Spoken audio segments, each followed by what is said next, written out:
to all you Game of Thrones fans who just want to whine and complain. It's gotten so trendy to complain about Game of Thrones. I swear off you'll complain about Game of Thrones because it's the cool thing to do. People love complaining. I really like this season. Honestly, I am so sick of complaint culture. People bitch for the sake of bitching. Hello everyone and welcome. Today I want to talk to you all about the myth that is complaint culture and why it is quite frankly a ridiculous statement that has no merit or truth to it at all. I also want to look into why people need to stop using this as an excuse to avoid engaging with those who happen to have a different opinion to them. Anyway, without further ado, let's begin. Now you all know that I haven't enjoyed the last 3 episodes of Game of Thrones, but the suggestion that I purposely set out to hate these episodes just so I could have something to complain about is complete nonsense. I spent an hour and a half watching the last episode, and why would I purposely want to hate something that I was spending my free time doing? In fact, why would I purposely set out to hate any show? I don't want to dislike any show, but there are just some that I don't like. That's just the fact of life. The majority of you who did watch my last video and found yourselves disagreeing with me were able to present your arguments in a mature way, which to be fair is what I've come to expect from my subscribers. I know some of you regularly disagree with my take on The Walking Dead, yet you still engage with me in an adult debate, so thank you for that. However, with how polarising the latest season of Game of Thrones have been, I've seen far too many of those who are enjoying the show labelling those who aren't enjoying it as whingers and people who like to complain for the sake of complaining, which is just not fair. Unfortunately, this is something that I've seen pop up in the past, and I've actually been considering talking about this on my channel for quite a while now. So let's use an example of what my channel is most well known for, The Walking Dead. So quick history lesson about my channel. I started out a couple of years ago by first making video game content, and the videos themselves were absolutely awful and very time consuming to produce. Also, I didn't have the money to compete with other channels and constantly review the latest games, and with my laptop being a piece of shit, and it's still the same laptop that I had all those years ago,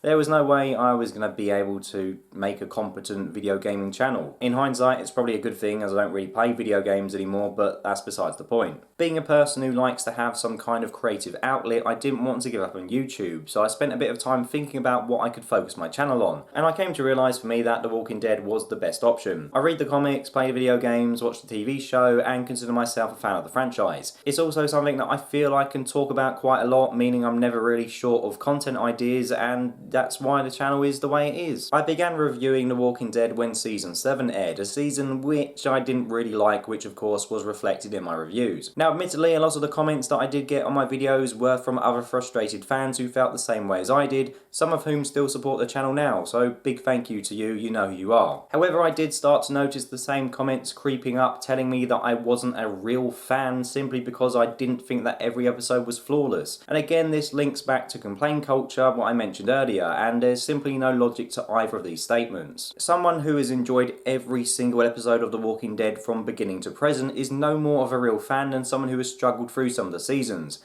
Being a fan of something doesn't mean that you have to enjoy every single aspect of it. I mean, let's use another example. So my favourite band are The Strokes. I've seen them live and I own all their albums, but do I like all their songs? No, some of their songs are, I'll openly admit, I think are pretty bad. But going by the real fan logic, even though I've seen them in concert and purchased all their albums, apparently I'm not as much as a real fan as someone who loves every song of theirs. I mean, come on, can't you see that this just doesn't make any sense? To tell you the truth, I would honestly be surprised to find anyone who genuinely likes complaining and only complains for the sake of it. I mean, I'm sure there must be someone out there who does, but this isn't a valid argument to use against an entire group of people who just so happen to share a different opinion to you. Complaining can actually be very mentally tiring. There's a reason why I stopped reviewing Fear the Walking Dead Season 4, and that's because I just wasn't enjoying making those videos. If I really loved complaining and if complaint culture were real, then surely I would have just carried on to the end of the season just so I could complain some more, but I didn't because at that moment in time I just had enough. Those who subscribe to the idea of complaint culture seem to believe that publishers, writers and critics only complain to further their careers, which I think is completely wrong. I've never shied away from how I feel about The Walking Dead or any program that I'm reviewing for that matter, but I'm still a tiny YouTuber in the grand scheme of things. There's loads of much more bigger The Walking Dead YouTubers out there, with some of them even going on to be endorsed by Skybound, a company that was founded by The Walking Dead creator Robert Kirkman. These YouTubers then feature on Skybound's own compilation videos, which exposes them to a wider audience. The point I'm trying to make is that if someone wants to get cheap views on YouTube or on their blog or website or whatever it is,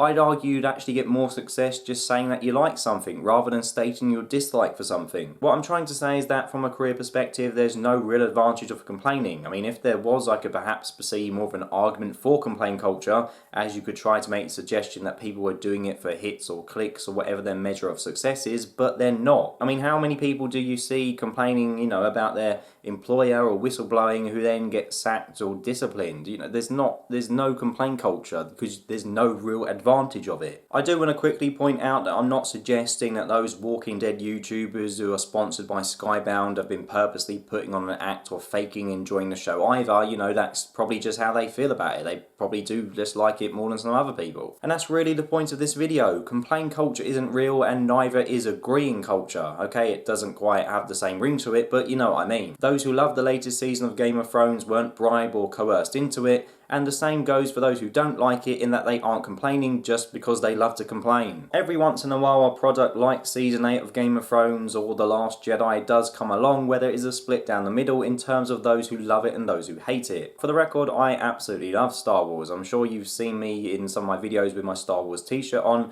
and I was absolutely obsessed by Star Wars as a kid, and I'm still a Star Wars nerd now. Despite its flaws, I actually like The Force Awakens. I think I saw it about 3 or 4 times in the cinema, and I couldn't wait to see The Last Jedi, but that film just wasn't for me. At no point did I go into the movie thinking, oh, I really want to hate this film. Yeah, I really hope this film is horrible and I hate it. Why would I want to hate a movie in my favourite franchise? It's become incredibly easy now for anyone to create a blog and share their views or put a video up on YouTube, which is why we are seeing a rise in people like me who do review things and share their opinions. I'll admit there are probably more people now on the internet complaining than there was 10 years ago, but that's only because it's become significantly easier for people to do so. These differing views have always been there in the past. It's not like people have suddenly just become more negative, it's just that previously it wasn't as easy to make your opinion known as it is today. I think the main point to take away from this video, if you do take away anything, is that those who hate or dislike products aren't hating them for the sake of it, and those who do like them aren't doing so out of some misguided fanboyism. People just like different stuff. So please, can we just stop with all this toxic bullshit and try to listen to other people's opinions instead of blaming their views on concepts that don't even make any bloody sense?